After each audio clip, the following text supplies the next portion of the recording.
Баршаңызға сәлем, қайырлы күн. Келе жатқан жаңа жылдарыңызбен.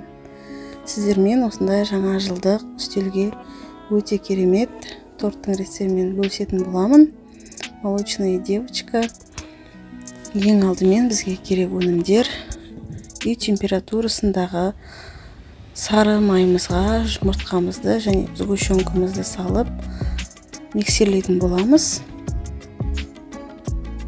Одан кейін ұнымызға разрыхлителімізді қосып, араластыра отырып, оларды миксерлеп шығамыз. Міне миксерлеп болдық. Енді пергамент қағаздарымызды осылай видеода көрсетілгендей етіп дайындап алатын боламыз. Менде 4 пергамент қағаз қидым. 4-еуіне бірдей етіп 3 қасық жарымның көлемінде салдым. Осылай жан-жақтарын әдемілей отырып, дөңгелек пергамент қағазымызға салып алатын боламыз. 80 градус температурада 10 минуттың көлемінде пісіріп аламыз. Өте тез піседі. Одан кейін сливкемізді ең алдымен кішкене қоюланғанша миксерлейміз. Одан кейін 100 грамм сахарный пудра қосамыз, қант ұнтағын. Оны да араластырып аламыз.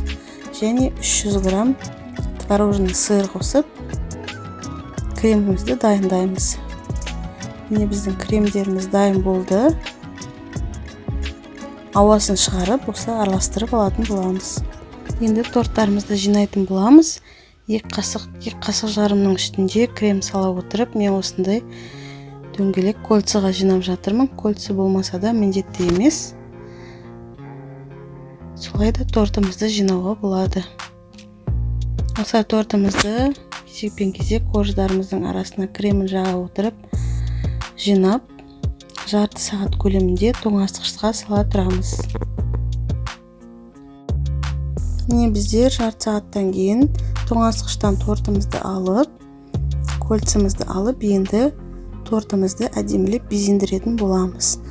Кремдерді жағып, жан-жағына және үстіне жаға отырып, тегістеп аламыз, және өздеріңіздің қалауларыңызша әсемдеулеріңізге болады.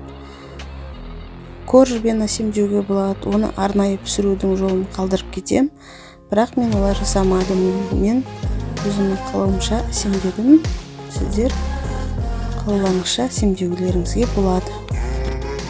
Осылай шпателдің немесе пышақтың көмегімен видеода көрсетілгендей етіп, жан-жақтарының беттерін тортымыздың тегістеп шығатын боламыз. Енді тортымызды осылай мен құлпынаймен және де тортқа арналған, жеуге арналған осындай әдемі моншақтармен әсемдедім.